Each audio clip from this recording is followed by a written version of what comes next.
Hai, hari ini saya akan berkongsi tentang migrasi. Migrasi ialah penghijrahan penduduk dari satu tempat ke satu tempat yang lain dengan melintasi sempadan kawasan, negeri, negara atau sempadan antarabangsa.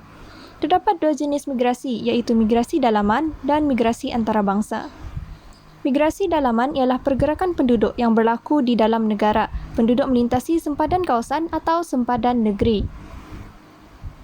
Terdapat 4 pola migrasi penduduk, iaitu luar bandar ke bandar, luar bandar ke luar bandar, bandar ke bandar, dan bandar ke luar bandar. Seterusnya, migrasi antarabangsa. Migrasi antarabangsa ialah pergerakan penduduk antara negara. Penduduk berhijrah dari sebuah negara ke sebuah negara lain dan melintasi sempadan antarabangsa.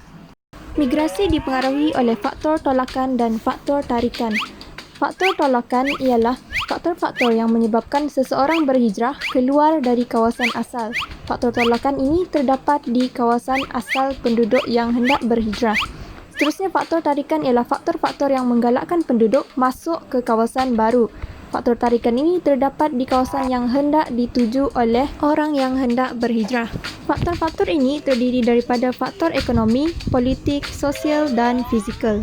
Faktor ekonomi seperti peluang pekerjaan dan kadar upah, faktor politik seperti dasar kerajaan, faktor sosial seperti pendidikan dan kemudahan asas, dan akhir sekali faktor fizikal seperti bentuk muka bumi. Faktor tolakan yang pertama ialah peluang pekerjaan yang terhad dan tidak pelbagai. Misalnya seperti di kawasan luar bandar, pekerjaan bertumpu pada sektor pertanian, perikanan dan pembalakan. Keadaan ini akan menyebabkan penduduk luar bandar berpindah ke bandar untuk mendapatkan peluang pekerjaan. Faktor tolakan kedua adalah dari segi kadar upah. Misalnya pekerjaan di luar bandar menawarkan pendapatan yang terhad, tidak lumayan dan tidak tetap. Kadar upah juga rendah. Faktor tolakan ketiga adalah dari segi pendidikan. Misalnya kawasan luar bandar mempunyai kemudahan pendidikan yang terhad. Kemudahan pendidikan yang utama di kawasan luar bandar ialah sekolah rendah dan sekolah menengah. Faktor keempat ialah kemudahan asas. Misalnya kawasan luar bandar, khususnya di kawasan pedalaman, kurang kemudahan asas seperti bekalan air bersih, bekalan tenaga elektrik, kemudahan sistem pengangkutan dan perhubungan. Di kawasan luar bandar, terdapat klinik desa dan pusat kesihatan kecil. Kekurangan kemudahan asas ini menyebabkan penduduk berhijrah ke bandar. Faktor tolakan kelima adalah dari segi bentuk muka bumi. Misalnya terdapat kawasan pedalaman yang bentuk muka buminya bergunung ganang. Kawasan ini terpencil dan diliputi hutan serta sukar dimajukan, seperti sekitar Banjaran Titiwangsa. Begitu juga di kawasan berpaya yang salirannya tidak baik dan tanahnya tidak subur, seperti di sekitar Tasik Bera. Keadaan ini menyebabkan penduduknya berhijrah ke bandar. Faktor tolakan migrasi luar bandar ke luar bandar pula ialah terdapat penduduk di luar bandar yang tidak memiliki tanah. Selain itu, perkembangan teknologi telah menyebabkan penggunaan jentera dalam sektor pertanian bagi menggantikan buruh. Ini menyebabkan lebihan buruh di kawasan luar bandar.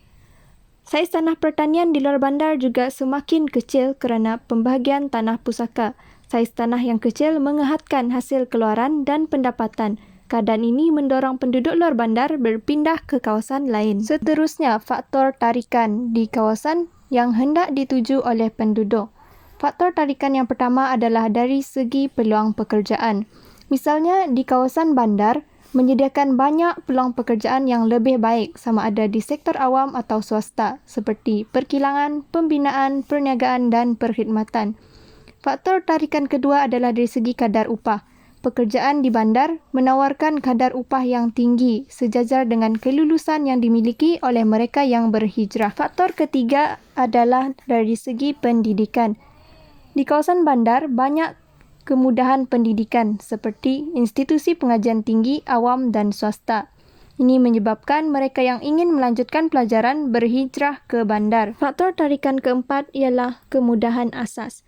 Penduduk lebih tertarik untuk pergi ke tempat yang banyak kemudahan asas seperti bekalan air bersih, bekalan tenaga elektrik serta mempunyai sistem pengangkutan dan perhubungan yang cekap.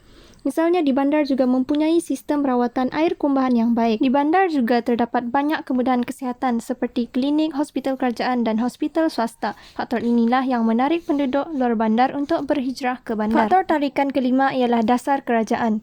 Dasar kerajaan Malaysia yang menggalakkan pembukaan kawasan perindustrian di bandar-bandar kecil telah menggalakkan penduduk dari luar bandar berhijrah ke bandar tersebut. Contohnya pembukaan kawasan perindustrian di Bandar Kulim Kedah. Pembukaan kawasan perindustrian di bandar-bandar kecil ini telah mengurangkan penghijrahan penduduk ke bandar-bandar besar. Seterusnya, dasar kerajaan membuka rancangan pembangunan tanah seperti Rancangan Kemajuan Tanah yang dikendalikan oleh Lembaga Kemajuan Tanah Persekutuan Felda dan Rancangan Pembangunan Wilayah yang dikendalikan oleh Lembaga Kemajuan Wilayah seperti Lembaga Kemajuan Johor Tenggara Kejora telah menarik penduduk yang tidak mempunyai tanah di luar bandar untuk berhijrah ke rancangan pembangunan tanah ini. Sekian saja perkongsian saya tentang faktor tarikan dan faktor tolakan migrasi. Terima kasih.